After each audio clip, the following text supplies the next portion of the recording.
The story begins with a crown prince named Enoch de Elpida. The main character did not expect that the crown prince would look for her. He stated that he had one proposal for her. The photograph shows a man named Caleb Egon. He is the main character of the girl's favorite novel. She asked in surprise why he showed it to her. Unexpectedly, the crown prince declared that she must seduce Caleb. Enoch knows she is the one who makes men fall to their knees. She put them on their knees, but not in that sense. They say that no man can resist her once she waves her hand. They also say that men are embarrassed to even look at her. Enoch doesn't care about the method. She just needs to make the Duke fall in love with her. It seems he entrusted this job to the wrong person. Weeks earlier, the heroine did not recognize herself in the reflection. And it wasn't a dream. She remembered everything clearly. As she died, she regretted that she had never finished reading her favorite novel. The things around looked like they were meant for a musical, and in the book that was found, there was a script. At the beginning of that very novel, the main characters go to a play together. The heroine liked the story so much that she still remembers it. Somehow, she ended up in the novel she was reading before she died. But she didn't want fiction to become reality. This novel is a love fantasy. The monsters here are called magical beasts. She has no idea how she can survive here. Soon, someone came into the room, asking to hurry up to the stage. The girl was surprised that Ina was pretending not to know anything. But Annie can't tell the truth. They don't have time. And now it's her turn to take the stage. On stage, a second actor approaches her, getting into his role. He waits for Ina to say her words. In her past life, the girl wanted to perform in musicals, but this is no longer a rehearsal, and she doesn't know anything. He cannot help but bow before her beauty. Anna is ready to improvise, just to avoid being silent. This is a script for a musical that she saw earlier. She didn't sleep at night, dreaming of taking part in the musical. She had to put in a lot of effort in her past life. Anna asks him to get to his feet. She doesn't think she deserves him to kneel before her, but he declared that he would fall on his knees 1,000 times for her. His answer is flawless. He must be part of the stage act. He will do anything to protect her. Even if he ends up on a field with monsters, he will sacrifice his life. He said that she is his soul in love. Ina realized that he was speaking her lines. It seems like she's just there for the background, but she still can't stand there doing nothing. He will quickly get tired if he continues the performance alone. So she said she wanted him back safe, grabbing him and calling him her darling. Ina asks him to look only at her. The performance was a success. They bowed and left. She was told how perfectly she read the text. He also thought that initially everything would be as always. And he was genuinely surprised when Ina began to play lively. That's why he decided to improvise at the beginning. Anna suddenly announced that Viscount Casaro was looking for her. She's ready to pretend she has amnesia. Casaro is delighted with today's performance. She tensed up in earnest when he grabbed her by the waist. Casaro is just a fan who brings her flowers. He hopes she understands where this is going. But Ina, frightened, charged between his legs. He supported her, and she treats him like this. But the support has nothing to do with him groping her. Her friend laughed at the incident. But Ina is a good girl for doing this. Of course, the girl did not expect to be suddenly reborn. Ina's life gave her the opportunity to learn about this world. The other two actors her age are Valoka and Rael. Surprisingly, the heroine fits into this life and feels comfortable. She is finally working as an actress, just as she dreamed. She likes everything except her fans. They didn't care about age, even if they were 20 years older. Ini was already about to put into practice the skills from the training sessions she had attended. She thanks her parents for sending her there. She had to deal with each one. As a result, Ina beat up even those who tried to sincerely congratulate her. Of course, she apologized for it later. She offered to return the money, but they didn't want it. A minute earlier, Herschel was asked if he wanted to go to the theater. He refused, but his colleagues continued to persuade him. Herschel didn't know that such a beautiful girl existed in the world. He thinks he would feel the same if the goddess came down to earth. For Ini's sake, he decided that he was ready to do anything. He was going to tell her that he fell in love at first sight. But he didn't expect Ina to behave like this. These knights are nothing like the noble ones from the original. Ina doesn't like having all these idiots following her around. When Ina fell asleep, she began to have a certain dream. She quickly realized that these were N's memories. Ina believed that she had been abandoned in an orphanage as a baby, but soon she was taken away by her new parents. So she was adopted by a noble family. But misfortune happened. They had an accident.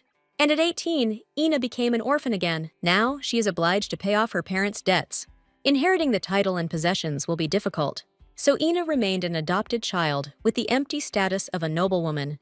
She considers it unfair that she has to pay off the debt without receiving an inheritance. Ina had no choice but to admit that she was a commoner and survive. By a lucky chance, she got a job as an actress. Here she gets more than in the Merchants Guild. But people didn't understand how it was possible to hire actors who had stage fright. Since the emperor stopped allocating funds, the theater has changed. Ina has almost paid off her debt.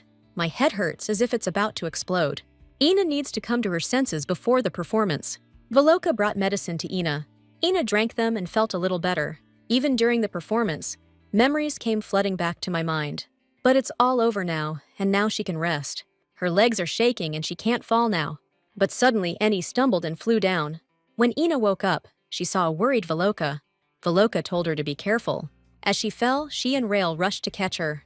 But the main thing is that Ina wasn't hurt. She was not harmed in any way, but still slept through the rest of the day. Eni feels ashamed of what happened. Valovka invites her to go to the fair and unwind. The heroine will go to the fair for the first time since becoming Eni. But she won't be alone, so everything should be fine. Since Valok and Rail had to take care of her, they should be thanked. Everything is so alive that Ina finds it hard to believe that this is a book world. Valoka wants to quickly go get some clothes. She knows that Ian will be bored with her, so she wants to go alone. Ina also decided that it would be better if they separated.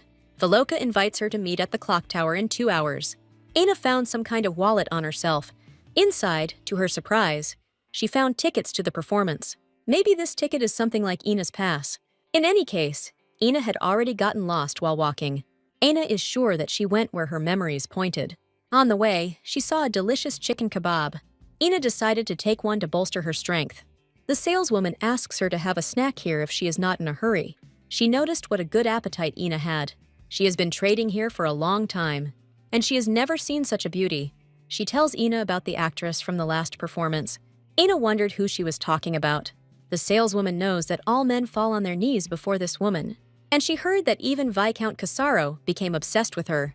At that moment, Ina realized that they were talking about her. She didn't expect that there were strange rumors about her. She thought it was strange to call her a temptress. But since the rumors have spread, it means it wasn't just like that.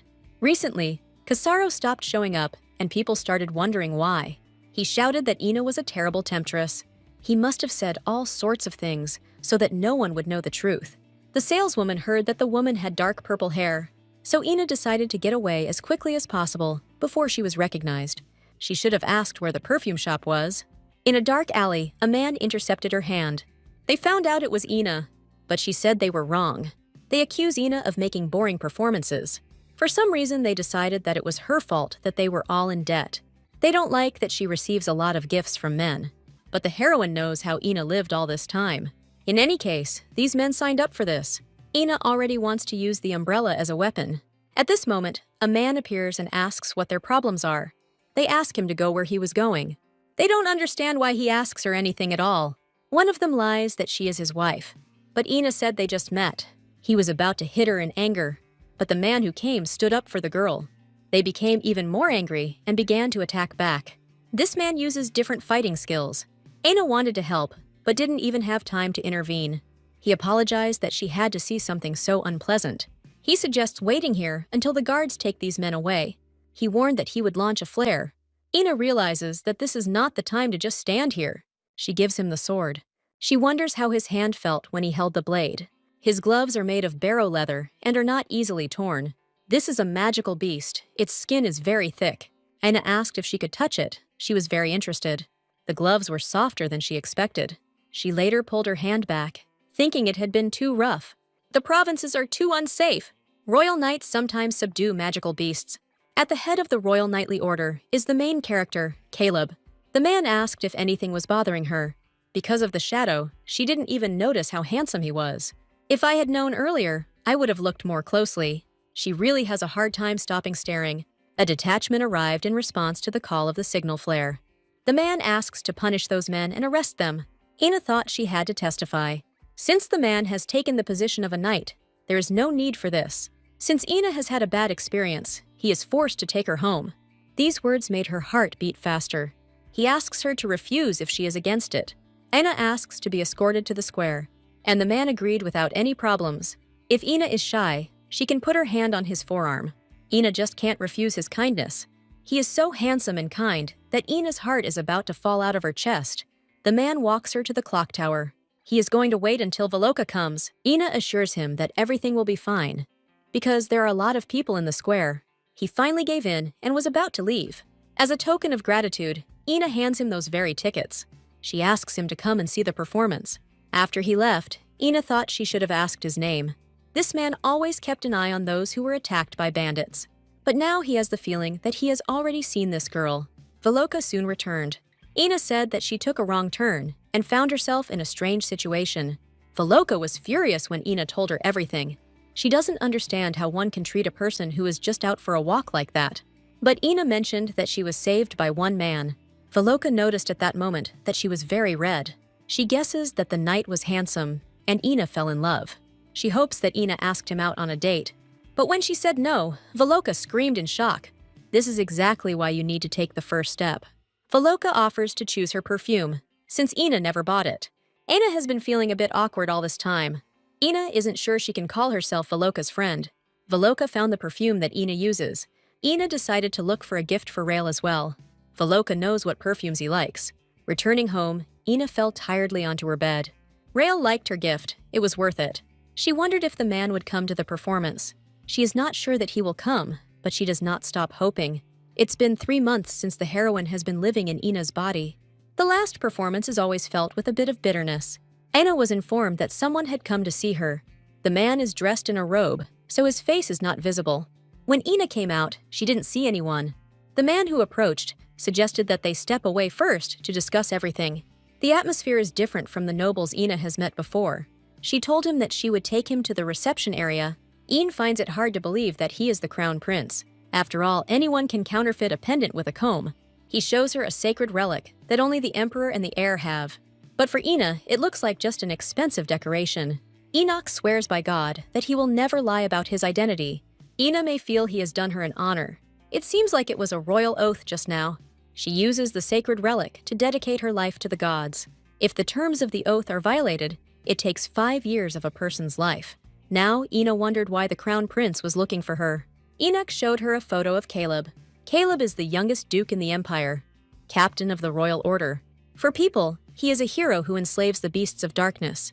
Ina had to understand why Enoch showed it to her. He said that she should seduce the duke, and he doesn't care how she's going to do it. Ina had never even interacted with guys in that way. Caleb is the main character who ends up getting together with the main character. Ina doesn't quite understand what Enoch means. Enoch finds it strange that a man of 26 years old does not have a lover. He promises that they will help Ina get to the duke. In 6 months, I must come as the duke's companion to his majesty's birthday.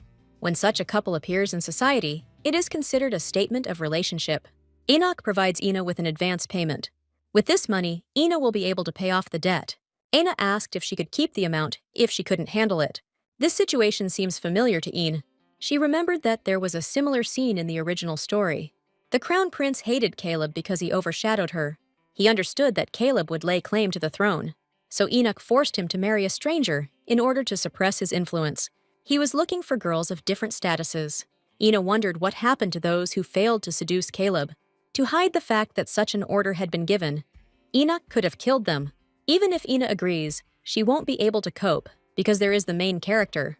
But if she refuses, she will die. Ina thought she could buy time if she agreed. This is the only way she can survive. Enoch said earlier that he came after hearing rumors about N, but even she can't make everyone love her. If the duke doesn't fall in love with her, they will only be wasting their time and money. Enoch promises that he will not unleash his anger on her. Ina asks him to take a royal oath on the sacred relic. He must swear that he will not hurt Ina, even if she fails. It's probably funny that a commoner asks for an oath. For some people, losing 5 years of their life may be a small loss. But for the crown prince, it is not. Enoch can't believe his words aren't enough. Ina believes him, but she needs to know for sure. Since Ina was going to die, she should at least try. She asked why he was so angry, since he had promised not to touch her. He said that if she opened her mouth again, he would kill her on the spot. Ina just asked him to take an oath, and he's just intimidating her. If the duke had offered her such a thing, he would not have lied. Enoch finally agreed to take the oath. Tomorrow, a man will come to Ina, who will tell her the details of the deal. Ina was literally on the brink of death. The crown prince feels that he acted too impulsively. One day he was told that Caleb had a girlfriend. He not only walked her out, but also stared at the ticket she gave him. Enoch thinks that Ina might actually be able to seduce the Duke. It would be stupid to lose 5 years of my life because of this. Voloka asked what was going on with the guy Ina had given the tickets to. As far as Ina knows, he hasn't come yet. Voloka was outraged that he could not find time for the performance. Ina admits that she doesn't even remember his face. She was suddenly informed that someone had come to see her. Volovka asks to tell her everything later. A certain Selwyn Vander came to her, sent by the Crown Prince. Ina was slightly surprised that it was a woman. They will prepare everything for her, and otherwise Ina is free. At least for now, Ina's life is safe. They have a few important things to discuss. From then on, Selwyn will become her guardian. The legend goes that Selwyn liked her performance and asked to meet Ina. She has no children or other heirs. Ina will agree and will study under Selwyn's supervision for the first few weeks. She will then be appointed secretary to the Duke's Guard. Ina wonders if she will be able to perform again. Selwyn said it was time to call it quits for now. Whenever Selwyn put herself in someone else's shoes, she lost. The oath will only work if Ina fails the task. But if she retreats now, she will be killed.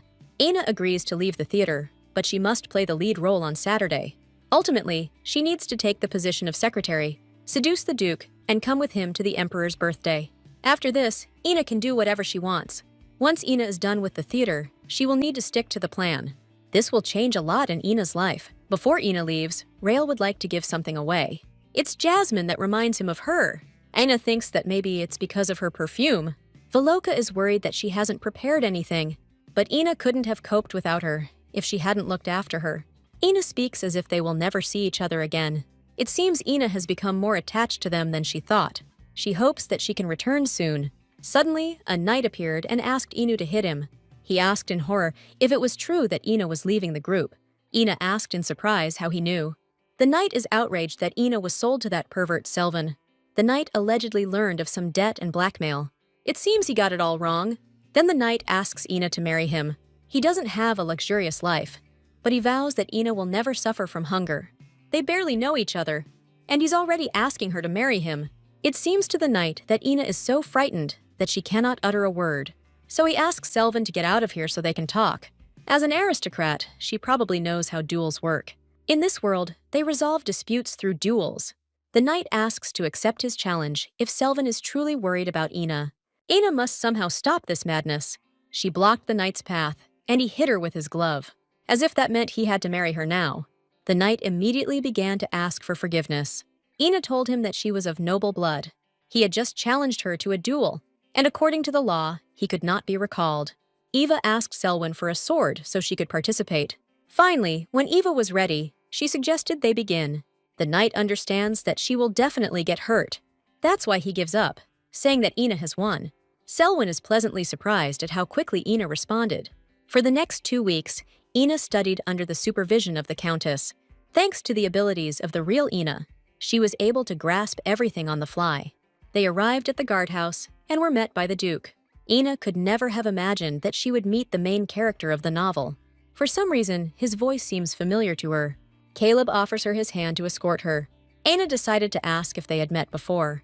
Caleb replied that they had already met, but no matter how hard Ina tried to remember, she couldn't.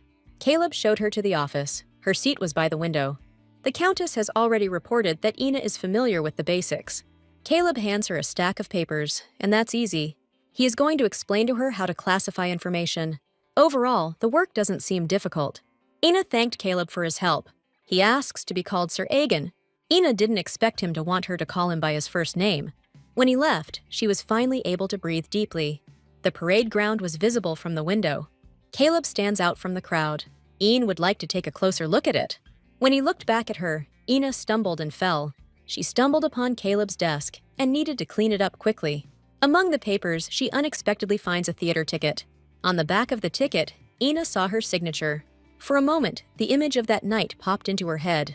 With such a status, you can't even invite him for a walk. Ina is here by order of the Crown Prince. It's surprising that Ina has become the heroine of a beloved cliché. Selwyn said that starting tomorrow, Ina will be getting there on her own. Selwyn can't waste any more time on seeing off, and the very next day, Ina was lost. From a distance, she was sure that she had found herself at the barracks building. Here she met that same annoying knight. For some reason, he thought that she had come to meet him. Ina told him that the man was a woman and that he was her guardian. She doesn't have time to figure it out. She needs to find the right building. So Ina asked the knight to help him. He told her in which direction the barracks were. Ina noticed a small gathering of ladies. Once a month, the daughters of noble families are allowed to go horseback riding here. But one could have found a much better place than near the barracks. The knight says these ladies here are far from being for the alleys. They want to attract the attention of the Duke and Vice Captain Marquise. It's hard to get in here, so ladies try to take advantage of every opportunity. The main character, Vivian, also rode a horse to attract attention. One day, a wasp latched onto her, and the girl fell off her horse. This incident made her rethink her life. The knight did not think that these meetings would continue to be held. He said he heard the lady fall off her horse. The knight invites her to greet him and exchange small talk, as they do now. He doesn't have any bad intentions, he just wants to help. Ina just can't refuse such a big, shy girl. So she agreed, and he beamed with happiness. Duke Caleb finally finds her. He was worried because she didn't come. However, Caleb asked who the man was. Ina said she ran into him while looking for the building. If he is a guard, he should be at training now. Caleb thought that Ina and Themis were very close. Ina said awkwardly that he once proposed to her. For a second, she thought she saw Caleb's face change, and she had the feeling that she was being burned by a gaze. Those girls are jealous for nothing, because the main character will take their place anyway. She should have neat facial features. Her hair color is as rare as Ina's. Ina is sure that the novel said that she came for horseback riding every month. Ina accidentally cut her finger on the paper. Caleb asks her to let him look at her hand. He said he was going to apply holy water. Even minor cuts can become a problem if left untreated. Ina doesn't know what kind of person would heal an ordinary wound with holy water. Caleb asked if she had always had golden eyes.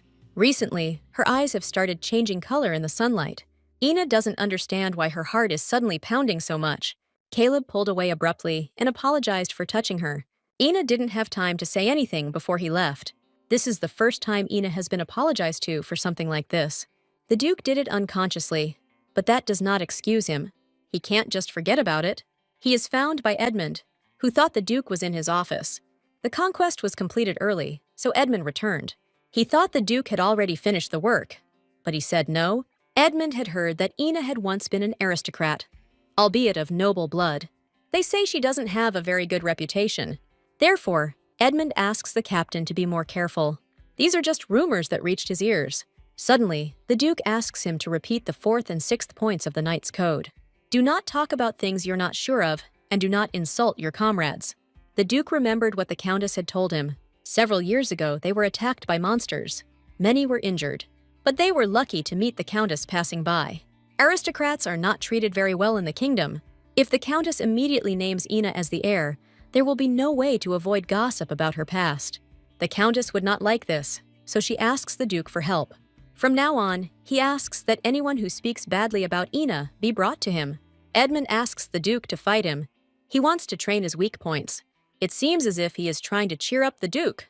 Ina noticed that the Duke did not return and was not visible on the street. Thinking that he blamed himself for what happened, Ina decided to look for him. She went to all possible places, but did not find him.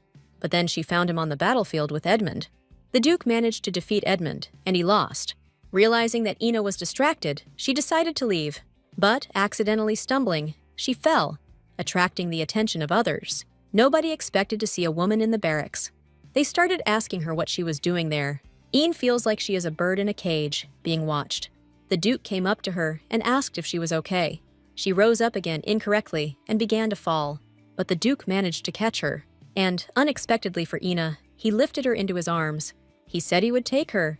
They will calm down because their boss has intervened in their affairs.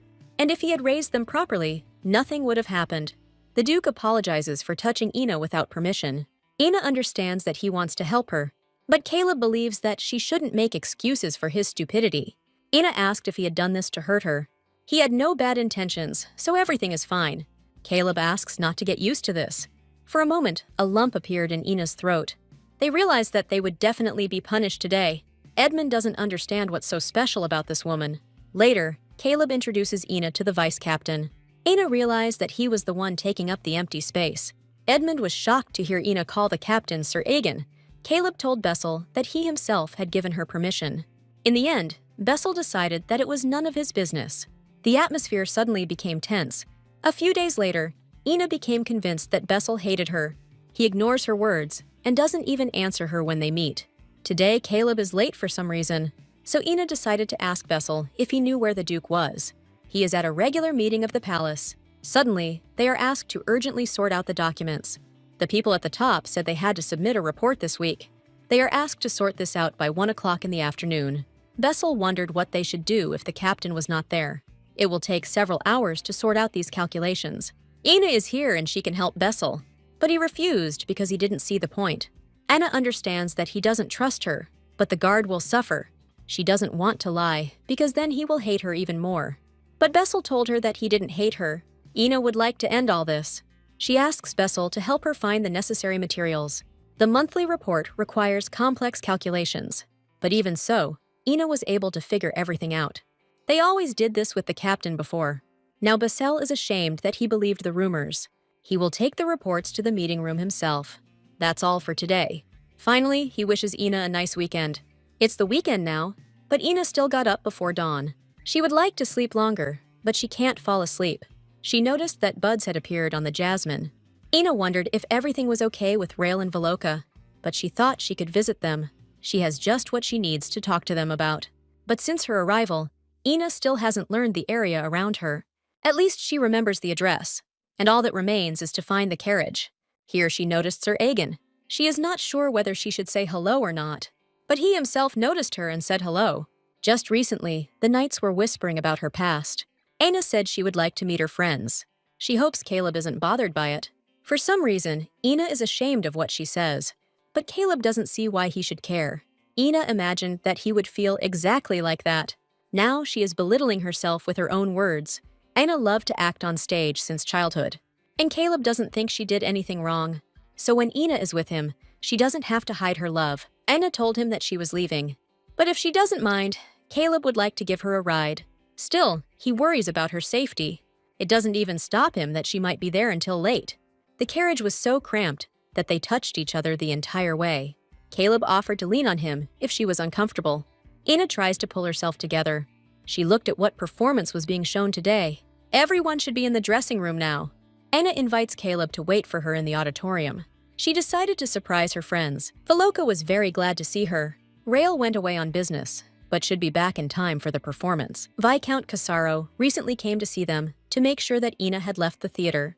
Anna congratulated Velovka on her leading role in the play.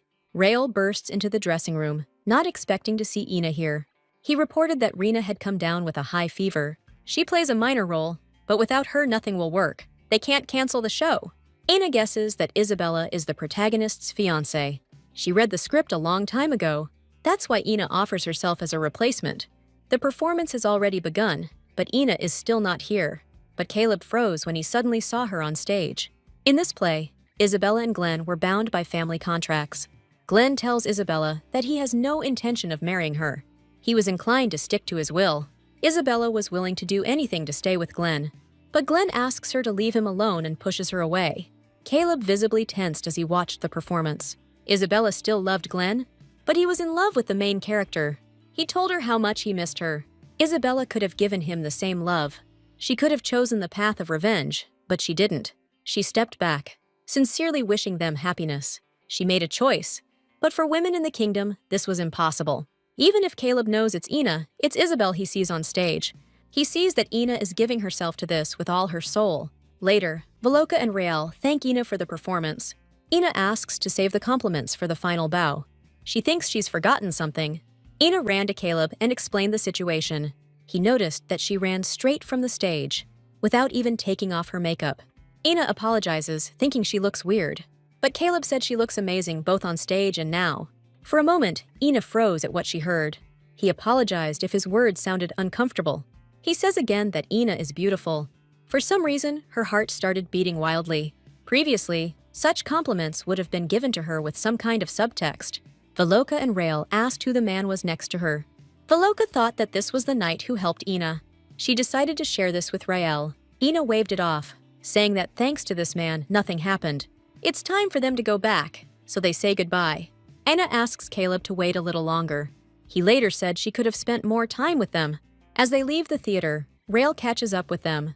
He asks if Ina remembers the flower he gave her. Rael just wanted to know how she was taking care of him. Ina said that the jasmine buds had already blossomed. Rael hopes the flowers will be beautiful. There's a strange atmosphere between him and Caleb. Ina grabs Caleb's hand, telling him they have to go. And then, realizing this, she let him go. Ina apologized because she did it thoughtlessly. Caleb says he has to go somewhere. Unexpectedly, he buys a bouquet from the counter and gives it to Ina. Ina can't believe that Caleb seems to like her. In the end, he will still fall in love with the main character. But he gave her flowers as a token of gratitude for her excellent performance. He asked her if she liked the bouquet. Ina really likes their smell. Caleb smiled, glad to hear it. His smile should be banned by law. The tulips he gave are called mango tulips. As soon as the Duke saw them, he immediately remembered the lady on stage. They also went back together. Caleb can see Ina blushing. He said he would like to ask something. He asked why she left the theater and decided to become his secretary. Ina said that she was previously raised as an heiress. She couldn't help but think about her parents when she was offered such a job. That's how she became his secretary. It seems that this is the only thing that interested the Duke. She was surprised to notice how strangely he was looking at her. It was as if he realized that Ina was upset. Her name Ina is a stage name. That's what everyone calls her. They called her Ina even at the orphanage. Not many people know that Ina was an aristocrat. Ina almost mentioned the crown prince. The Duke escorts Ina to the gate, waiting for her to enter. Ina wanted to put the bouquet in a vase in her room. The maid asked if she should bring a vase. Anna said it was a gift. The maid heard that these tulips are usually given not for their meaning. Yellow tulips symbolize hopeless love, and mango tulips have the meaning of a declaration of love. Ina is sure the Duke didn't mean it that way, but in her heart, she wanted it to be just like that. The next day, Bessel greets her. If it weren't for that report, he would have continued to ignore her. Later, the Duke enters the office. Ina blames herself for continuing to think about the bouquet. At that moment, she felt someone's gaze on her. She doesn't understand what the hell is going on. Because of Bessel, Ina couldn't concentrate on work all morning. But even in the evening, he catches her at the door. He was on a break and didn't want to scare her. Bessel apologizes for treating Ina badly because of the rumors. It's obvious that Ina is surprised. You can tell from his look that he is serious. But Ina, surprisingly, does not accept the apology. Ina is just doing her job and doesn't care what Beld thinks of her. The captain approached them, and Beld said that they were just talking. The Duke said he would walk Ina to the exit. But Beld asked if he could do it himself. Ina turned him down because Caleb proposed first. Ina doesn't understand why Caleb is so kind to her. She said that if he wanted to talk, they could do it here. Caleb said he noticed her looking at him in the office. Ina didn't want to talk to him about the meaning of those flowers. But he still doesn't know what she was thinking when she looked at him. So she said she was thinking about the tulips he gave her. Caleb hopes they will continue to bring her joy for a long time. She thought he would think she was crazy. Ina's face turns red again. Beld finds her again, asking if she will accept his apology. Suddenly, she asked what would happen if someone hit her. He was already worried, but she only gave an example. Ina would still help such a person if he needed something. Beld can't take it anymore and falls to his knees. He understands her feelings and asks for forgiveness. This son of an aristocrat has no pride at all. Ina repeated again that she did not want to forgive him now. If he had communicated normally with her from the beginning, everything would have been different. He realized that if he treated her well, that would be enough. He said he would love her if that was what it took, so she wouldn't think he hated her. But Ina said it doesn't work that way. He must do everything to please her. Ina isn't going to change him, but at least this way he'll leave her alone. Edmund, accustomed to being loved since childhood, did not know what to do. He doesn't understand how yet, but he has to do it. Otherwise, every time he sees Ina, he will remember his behavior. The next day, Ina found a pile of gifts on her desk in her office.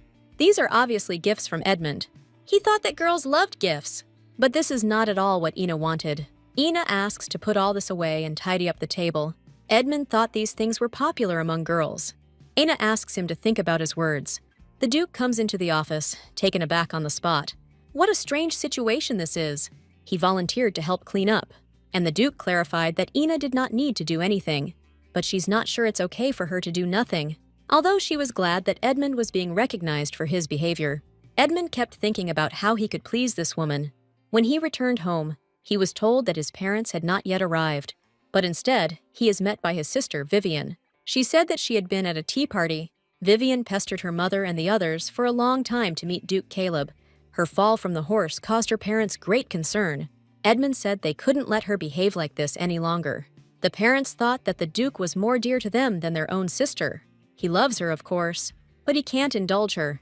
Then it turned out that Vivian had come here. On the way, she said that she had come to see her brother. Edmund found Vivian and asked what she was doing. He grabbed her hand and pulled her towards the exit. Her words were laced with obsession for the Duke. Edmund cannot cause trouble for the captain. My parents told me I'd be late, so Vivian could sit down at the table without them. If Edmund hadn't eaten yet, they could have dinner together. But he said he had no appetite. Since he has a lot of work, he suggests eating another time. Anna came into the office, hoping that there would be no gifts today. She was glad to see the empty table. Suddenly, she instantly heard a knock on the door. Vivian appeared on the threshold. Her expression quickly changed, and she said hello. Her dress suggests that she is an aristocrat. Anna asked her why she came. Vivian said she was looking for her brother Edmund. He should be on the training ground. But Vivian said that she hadn't actually come to see him. A stunned Edmund bursts into the office. Ina froze when she heard his sister's name being called. She immediately realized that it was Vivian, the main character of the novel. It seems she used Edmund's name again to get here. Edmund had warned her, and he wasn't joking. Ina realized that Vivian had come to meet the Duke. Vivian said her mother sent her to the barracks, but Edmund knows she's lying. Vivian learned that he had been shopping at women's stores, and she thought that Ina was Edmund's lover. But Bessel said that was not the case. Vivian wanted to ask him himself, but he didn't let her say a word. He can't listen to her excuses anymore. Vivian said she had business with Madame Anna. She didn't come just to confirm the rumors. It's a personal matter. But Vivian promises that it won't bother him in any way. But her behavior itself bothers him. He doesn't want to hear anything else. But Vivian has something to tell Ina. Ina stopped Edmund and said that she wanted to listen to her. She doesn't understand why he behaves this way. Edmund gives in, deciding that he will not help even if Ina asks. As Ina saw, he doesn't like his sister very much. If it weren't for Ina, he would have continued to swear at Vivian. Vivian thought she and Edmund had a close relationship. She decided so, thinking that he did not want to introduce her to Ina. Ina doesn't remember telling her name. Vivian saw it on one of the gift boxes. She apologized for being rude. At that moment, Caleb knocked on the door of the office. He didn't expect that Ina wouldn't be alone here. Vivian says hello and introduces herself to him. She said that she had come to see Mrs. Oryu. They don't know each other and are meeting for the first time. This means that the meeting was not scheduled. But Vivian is still here. The Duke asked if he understood correctly that this was so. Vivian found out that her brother had been giving Ina gifts. But such a reason is too strange to come here. This place is not intended for clarifying personal matters. That's why the Duke thinks Vivian is better than Duck. In the novel, Caleb showed no interest in her from the start. Vivian apologized for doing the wrong thing. The Duke asked if someone would accompany her to the estate. Vivian has a bodyguard, so everything is fine. She sincerely apologizes for the inconvenience caused. The Duke felt that Edmund had caused problems for Ina. He was afraid that something bad had happened. He asks Ina not to communicate with strangers next time. And if necessary, let him call Caleb. The stranger is being too cruel to Vivian. People reading the novel don't understand why the main character protects her. They are infuriated that he ignored the main character. Anna is afraid that she will become a villain without realizing it. She had no intention of getting between Caleb and Vivian. She seems to get scared every time Edmund appears. As an apology, Vivian gave Ina a hair ribbon. Ina noticed that Edmund was not getting along with Vivian. His facial expression says it all. Edmund tells how a woman stalked him a year ago. Besides, she kind of just happened to be where he was all the time. He never spoke to her, and she spread rumors that she was his fiancée. Now Edmund has figured everything out, and he is tired of women. This is why his family was so interested in his actions towards Ina. He says that his sister behaves just like that lady. She insists that she doesn't care about the Duke, although everything is different. Edmund said that Vivian fell from a horse about 4 months ago. According to the novel, she was supposed to avoid crossing paths with Caleb after that. But for some reason now, she behaves differently. The Duke doesn't seem to pay any attention to her at all. Maybe the heroes took the wrong path. Edmund asked if everything was okay. He noticed that Ina was shaking like an aspen leaf. He may have said something he shouldn't have. But Ina need not fear what has not yet been confirmed. Ina asks him to arrange a meeting for her with his sister. Since she received a gift from her, she needs to thank her. On the street, Ina met the knight Herschel.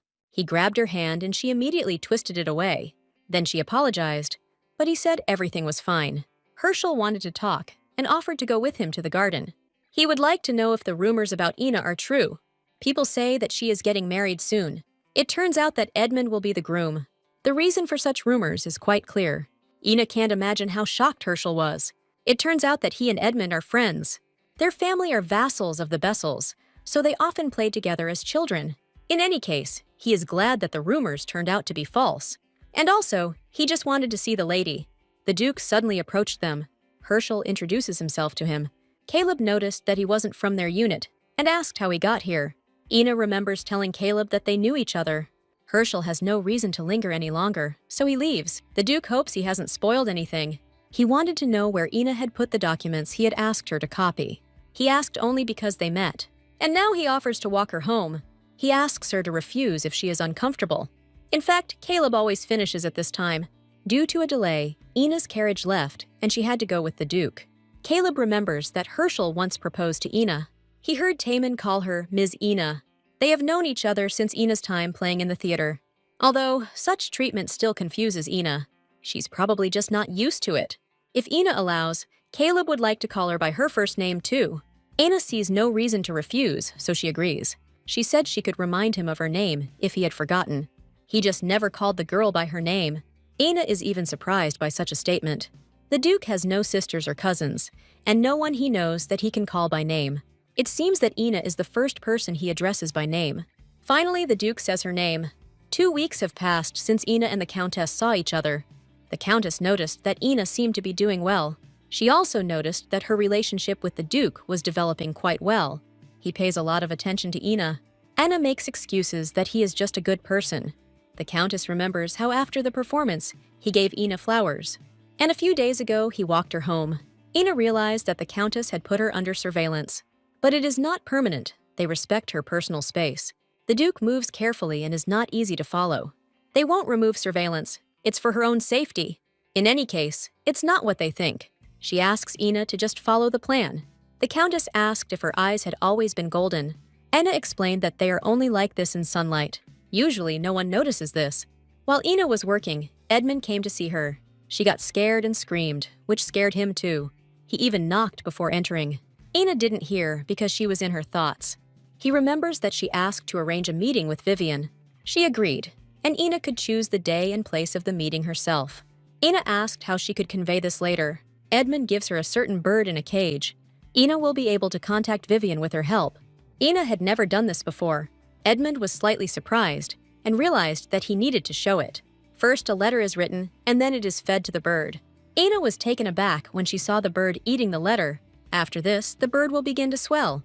Then you need to scratch the bird's belly. You have to be careful that she doesn't fly away. There is nothing wrong with the letter. If you feed the letter and do this, the bird will fly to Vivian itself. And now, Edmund asks Ina how he can please her. Anna hopes this isn't a confession. She said she forgave him then, but that was not enough. Edmund wants to get closer to her, so he asks how. That's why he was nervous and wanted to be friends with her. Then Ina told him that she didn't care about the situation.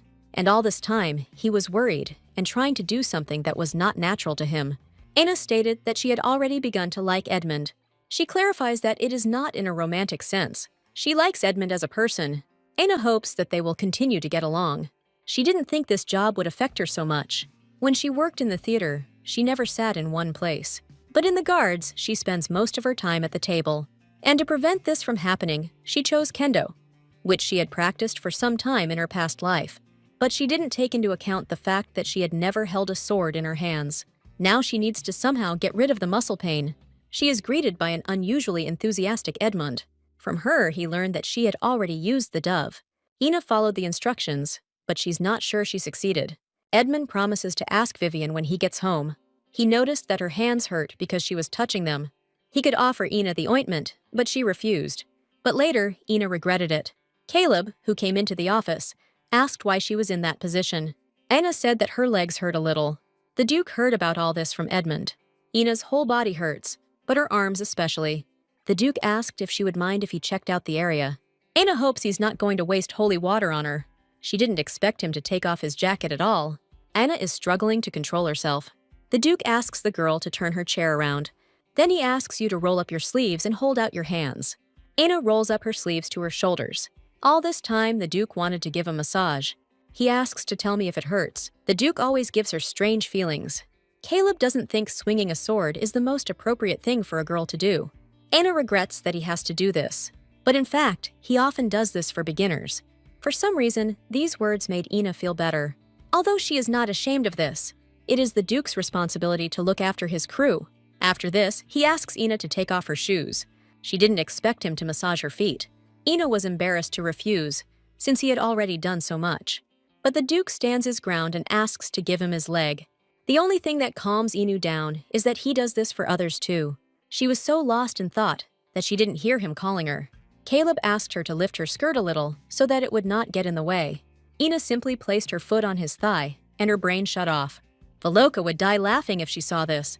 She noticed a strange expression on the Duke's face. He shyly and modestly asks her to straighten her dress. Ina was afraid she hadn't noticed how she had lifted it too high. In this world, the boundaries of decency are completely different.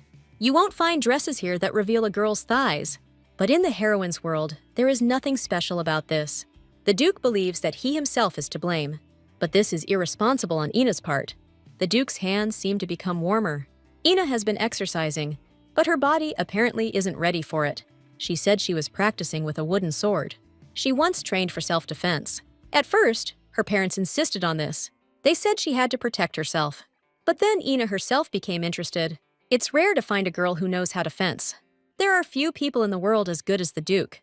But Caleb doesn't think he's a good person. After the massage was over, Ina realized that it would still be difficult to walk in heels. Caleb said he had several spare pairs of his shoes in storage. Ina apologizes for bothering him, but Caleb was the one who suggested it. After helping her put on her shoes, he asks her to walk. It turned out to be really convenient. The Duke also shares with her an ointment for muscle pain. It should be applied to painful areas before going to bed. The Duke really is just a good man. After some time, a dove flew to Ina. She remembered that he needed a belly rub. Having received the letter, she began to read Vivian's reply. Vivian was pleased to learn of the desired meeting. Actually, she would like to see me too. She suggested meeting at the Linwich restaurant. Ina wrote her a reply and sent a dove. Vivian didn't expect Ina to contact her first. Ina thanks her for agreeing to meet. Vivian noticed the hair ribbon that had been given to her in her hair. Lately, Ina has been doing her hair more often. Vivian looks incredibly pleased. Before she fell from her horse, she had a completely different character. Now there is no trace left of her modesty. Only from this, it becomes clear that her outlook on life has changed. To plan this meeting, Vivian had to talk more with her brother. Previously, no matter how hard she tried, Edmund avoided talking. But once she mentions Ina, their dialogue can drag on for hours.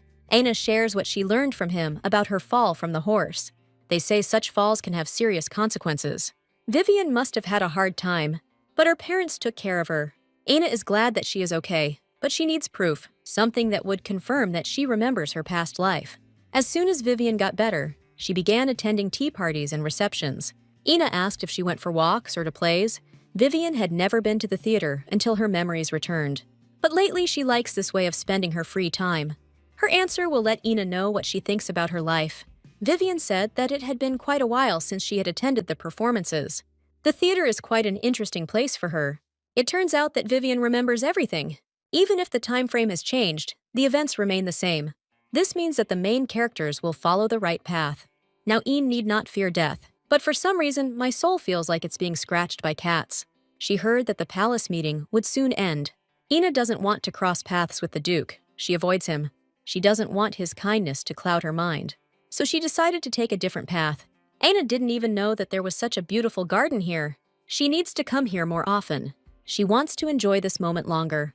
And at that very moment, she notices the Crown Prince. Ina didn't know that this was the Crown Prince's personal garden.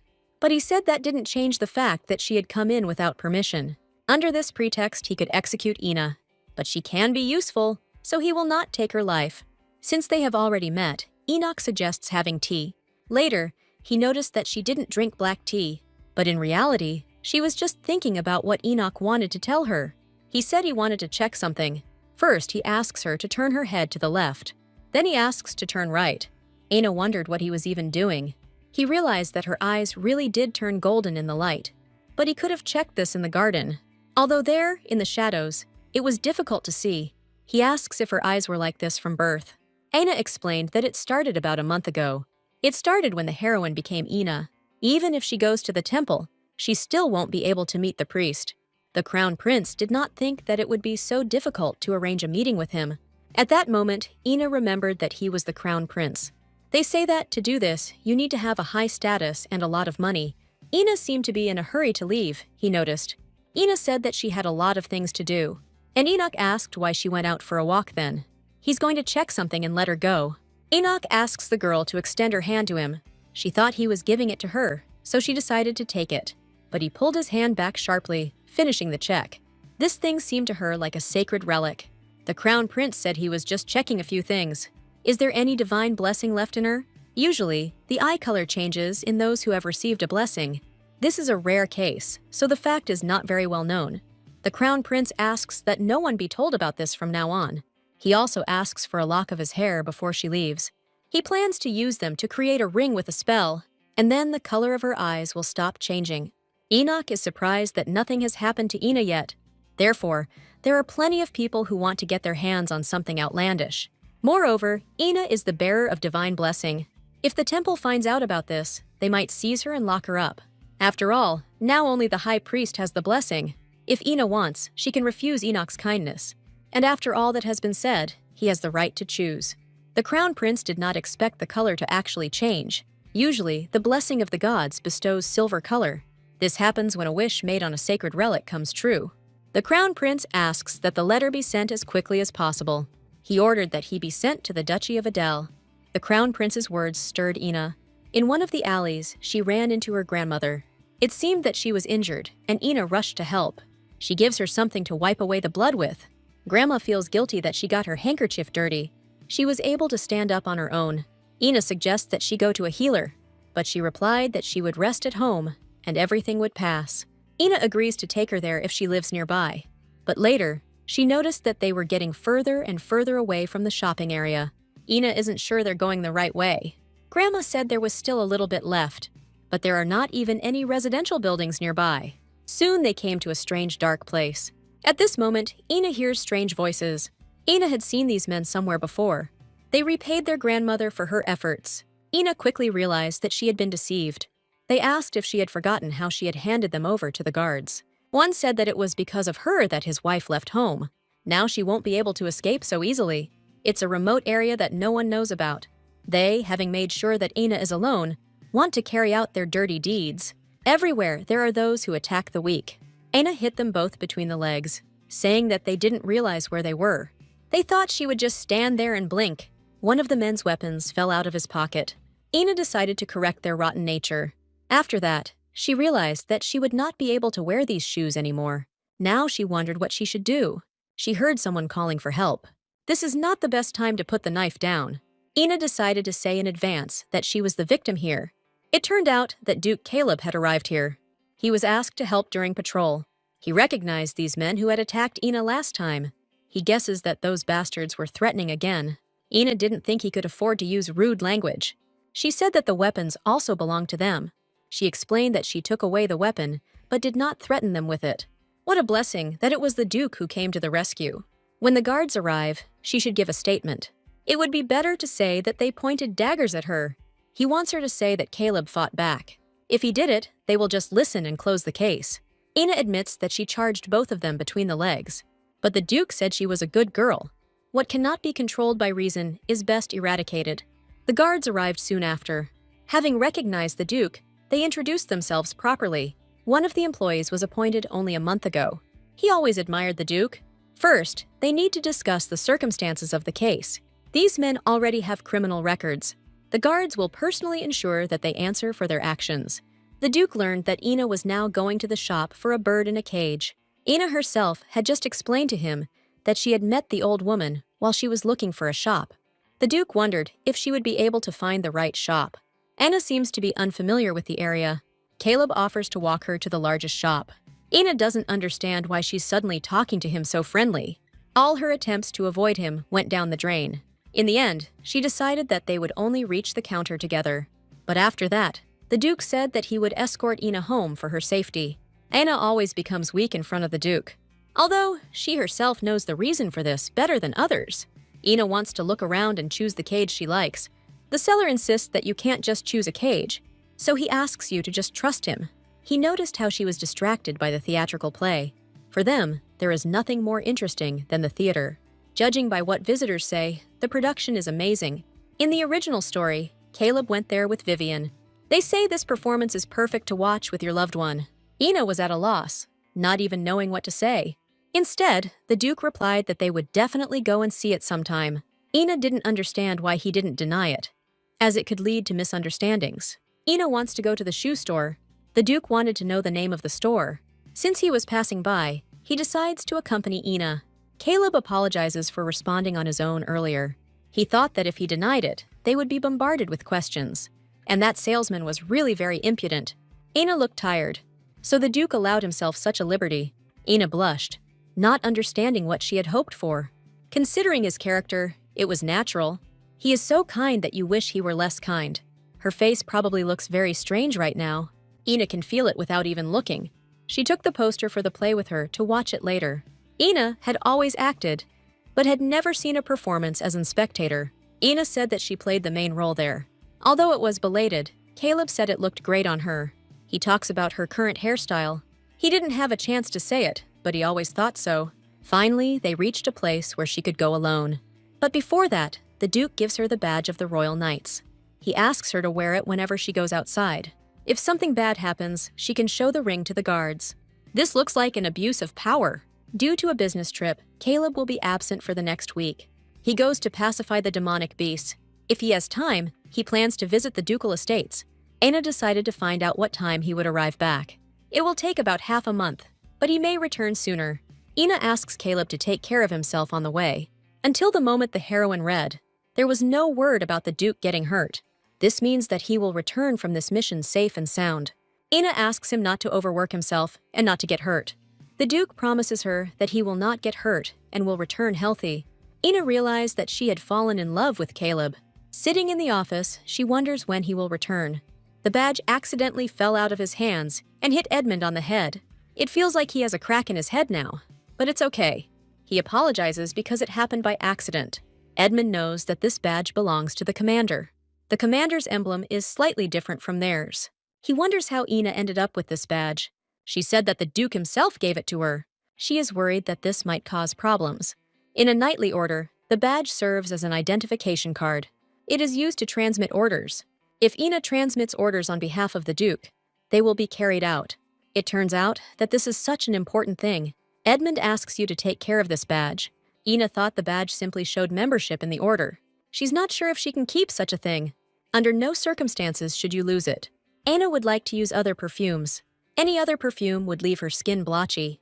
The heroine thought that if the owner of the body had changed, then the organism had changed too. In this regard, things were simpler in my past life. Among the crowd, Ina noticed a lost girl. She also noticed that the girl seemed to be deliberately avoiding her. When she fell, Ina asked if she was okay. The girl said she was looking for her sister. Ina decided to introduce herself to her and asked her name too. The girl's name is Mila. She turned 7 this year. She allowed Ina to call her by her first name. Her sister's name is Natalie, and Mila is lost. She dropped the hairpin, and when she picked it up, her sister was no longer there. Anna suggests going to the police station first. There they will ask the guards to find Natalie. For some reason, the girl reacted strangely to this request. Inu was also taught that if you get lost, it's best to stay put.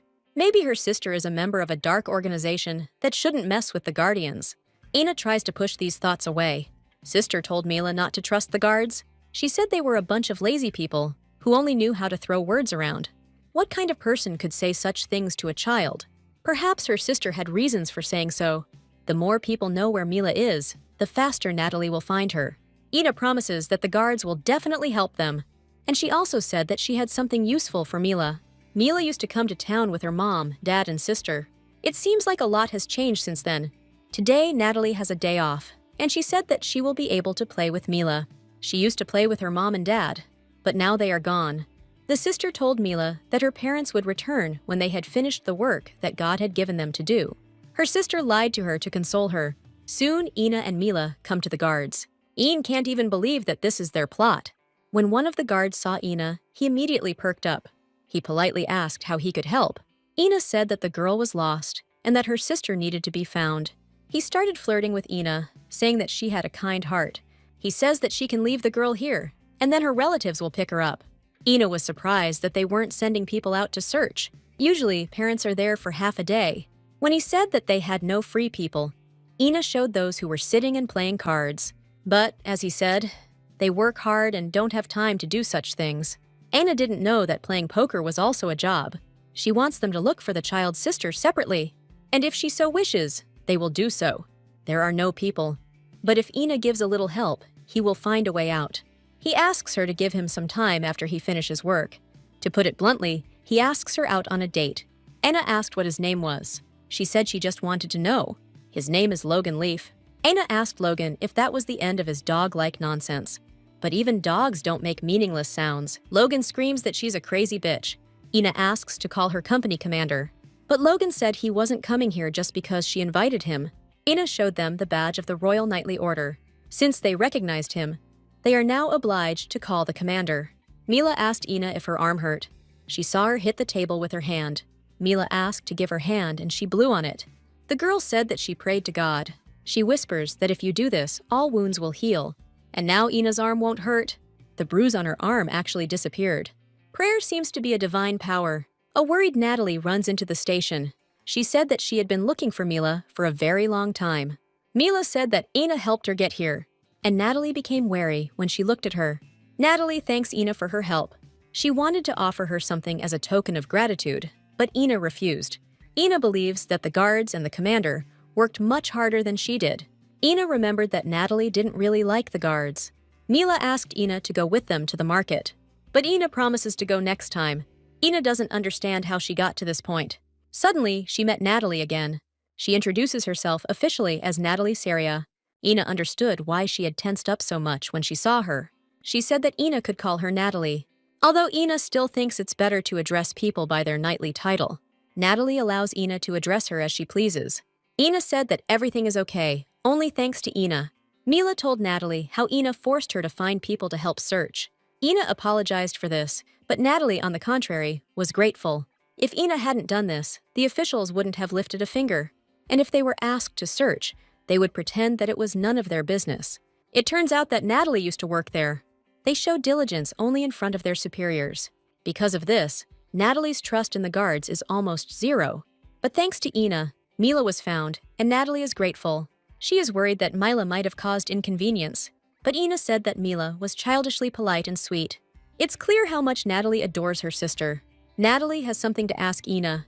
Later, Ina met Mila. Mila thanks her for agreeing to go to the festival with her. Anna is also glad that she can go with her. Twice a year at the festival, gifts are brought in hopes of a good harvest. The goddess of abundance is Sol Leni. Natalie goes to work, and Ina stays with Mila. Some of the knights were mobilized, and Natalie was no exception. Ina asks Mila to show her wardrobe. When Mila got dressed, she looked thoughtfully in the mirror. Ina thought she didn't like the outfit. But Mila has poor eyesight and needs to concentrate for a long time.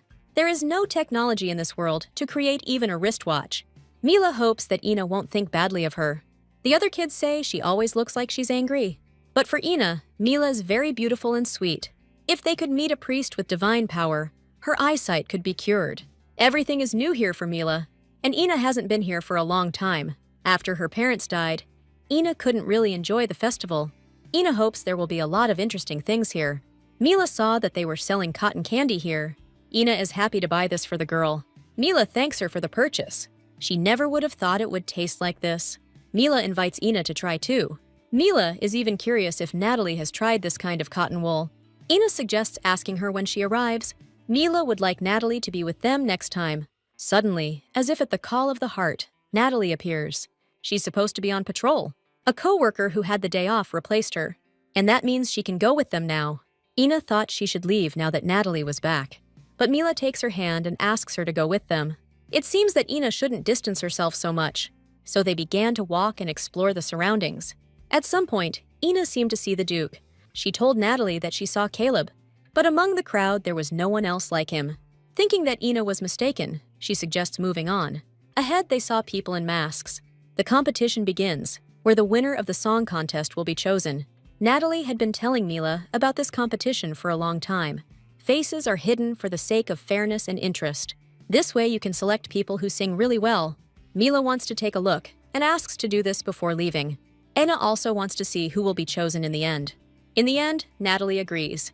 You had to drink a potion that changed your hair color and put on a mask. Natalie didn't know this, as she had never personally participated. The potion is only allowed to be consumed by those over 16 years of age. Natalie promises to bring Mila here when she turns 16. Anna asked if Natalie knew how Kafara was chosen. Before she could answer, she was informed that Sol Lenya would make her choice. They throw something like an aromatic candle into the sky. If you receive it, you can become a candidate for the Cythera. That is why candidates for Cytheras are also called the chosen ones of the goddess. Anna thought it was a burden, but the privileges that the Cythera received were really good. Natalie doesn't know the details, but she's heard some. You can receive free treatment from all priests throughout the year. This extends to family and relatives. The cash prize is also quite large. Anna thought that it was unlikely that this candle would reach her. How at that very moment, she somehow ended up in her hands. The others ask her to get up since she has received a candle. She was literally pushed there. Since it was a singing competition, Ina suddenly felt the desire to win. If she wins, she will be able to take care of Mila's eyesight. Even though she is a stranger, it will be possible to ask. They give her her number and ask her to pin it to her chest. Ina decided to ask what songs they usually sing. Most of them sing church hymns. Any song that does not offend the gods will do. Ina shared which song she is ready to sing. Her song is different from the songs of the other participants. Soon, Ina was asked to come up on stage. Ina gathered her strength and began to sing. This song sounds familiar to people. Besides this, they noticed how well she sang. When it was all over, Ina breathed a sigh of relief. Everyone really did sing only hymns, and Ina was worried. But still, she really did have fun. It was as if she were performing in a play again. She liked the song, so she learned it. A girl approached her and asked if she was Anne by any chance. She recognized her and perked up, convinced that it was Ina. She is a big fan of hers. The girl asked Ina for an autograph. Ina didn't think anyone here knew her. If a girl recognized her while listening to her singing, then she is definitely a fan. She even has such fans. The results will be announced soon. All candidates are asked to prepare. The time has come to find out who will become the Cythera. The announcement will be made by the high priest.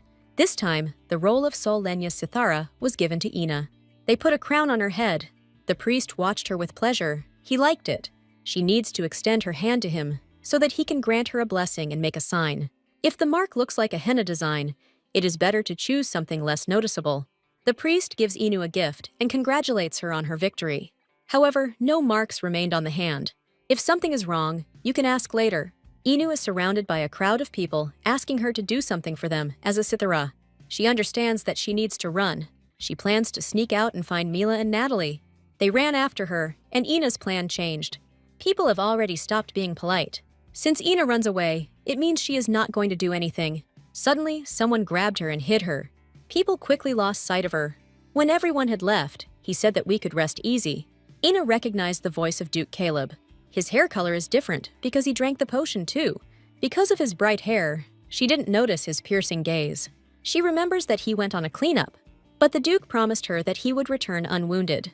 He remembers her words, and he kept his promise. Before going out, Ane had better take off her mask. By this time, the guards should have already dispersed the people. Anna wonders how Caleb recognized her. He recognized her when she sang. Her voice and appearance were exactly the same as in the theater. Ina said that she came with Mila and Natalie. She better go look for her companions. The Duke offers to walk her home, as she doesn't know the way. Ina shares that, thanks to the badge, she was able to quickly find Mila's sister. She is afraid of losing the badge if she carries it with her. Someone accidentally pushed Ina, but Caleb managed to catch her. At that moment, as luck would have it, it fell out of my hands. We need to pick it up immediately before it gets stepped on. Suddenly, Lady Vivian picks up the badge. After that, Vivian and Edmund join them. Edmund didn't expect the commander to be here too. Ina said that she won the competition. Edmund realized she was number 16. They were late, but they heard everyone discussing Ina. Usually when someone wins, people pester them. But Ina said that she too had been tortured. If it weren't for the Duke, this would still be going on. Anna also said who she was with before. She explained that Mila is Natalie's younger sister. Vivian thinks that Natalie values her sister very much. Amidst the awkward silence, Ina says it's different for everyone. She suggests going to a fortune teller and having her fortune told. Vivian agreed, thinking it would be fun. Surprisingly, the Duke also agreed. The fortune teller did not expect there to be so many guests. She immediately said that there was someone here who initially had no destiny. She asked what they all wanted to know. Ina herself suggested that they come here. The fortune teller offers to tell your love story. For example, who will be her future husband? Ina realizes that she really likes Caleb, but she knows she has no chance with him. Maybe if she hears about another fate, her feelings will cool. Suddenly, Vivian falls down, losing consciousness. The Duke says it needs to be moved to a place where it can be examined.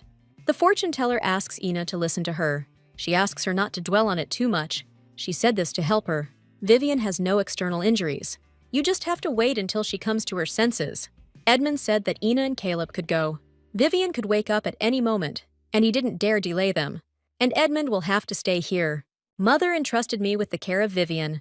However, he doesn't want to burden them with a sister with problems any longer, so he would like them to continue enjoying the festival. If they continue to insist on staying, it will be awkward. Ina asks Edmund not to overwork himself either. She thought it would be best to suggest coming back. Ina asks Caleb to hold out his hand for a second. She returns the badge to him. Their hair color began to gradually return. A signal flare was launched to announce the start of the parade. The Duke offers to take a look at it before leaving. If she agrees, they will watch the parade together. Ina decided that she would have a look and go. Normally, in such a situation, someone would have taken her hand. She doesn't understand why the Duke is watching the parade with her when she can do it alone. If she got lost, he could take her to the guard. For some reason, the Duke always tries to be nearby. For some reason, he says that it is possible to lose such an important badge. Ina is not in a position to harbor such feelings. Ina grabbed onto it because she was afraid of getting lost in the crowd. Perhaps it was too obvious. The Duke said that holding hands would be much more reliable. This way Ina will definitely not get lost. And again, her heart starts pounding wildly. They went to watch the parade together. Ina thought that since the temple was organizing everything, the parade would be modest. She always left before the parade started, so this was her first. If the parades did not coincide with business trips, the Duke also always came to watch. He asked if Ina was cold. Caleb could tell by the way she was shaking, so he offers to lend her his cloak, but Ina refuses. She would like to hold his hand a little longer. Ina tries to pull herself together and not want more. Suddenly, the Duke put her hand along with his into his pocket. It turns out he has another coat under his cloak. He seemed to think that her hands were cold. Ina doesn't understand what kind of person would do this to show concern. This is all because the Duke is kind and good. When the contract ends, Ina will come back, and this will never happen again. When he finds out why Ina came here, he will be disappointed. That's why she would like time to stop. Natalie apologizes that she had to pick up Ina immediately after the competition. She hurried in the direction Ina had gone, but did not find her. But Ina realizes that there were too many people. Still, Natalie had to spend time with Mila. After that, they walked a bit and returned home. Natalie was worried that she couldn't find Ina. Ina needs to tell Natalie something about Mila's eyes. She heard that Mila was disliked because of her poor eyesight. This thought did not leave her for a long time. So Ina asked the priest if he could look into the girl's eyes. Ina apologizes for doing this without permission. Natalie wanted to know his answer. The priest replied that he was ready to watch. Natalie doesn't even know how to thank Mila. Ina promises that she won't have any troubles. Ina said she would give up her privilege. But the temple said that they would preserve everything and examine Mila. If so, they can go to the temple on the weekend. Edmund had already searched all over. He told Ina that the Duke was looking for her. He couldn't find her when she went to the training ground. The commander is in a hurry, and Edmund feels uneasy. Ina promises Natalie to continue the conversation next time. Natalie is also getting ready to return home. When the Duke arrived, Edmund and Natalie greeted him. He told me to pick up Ina, but in the end he came himself. Edmund and Natalie decided it was time for them to leave. Ina asked him what happened, but nothing happened. He just lost her. Ina thought she wasn't supposed to come, but that's not true. He was only worried that the knights had shown disrespect.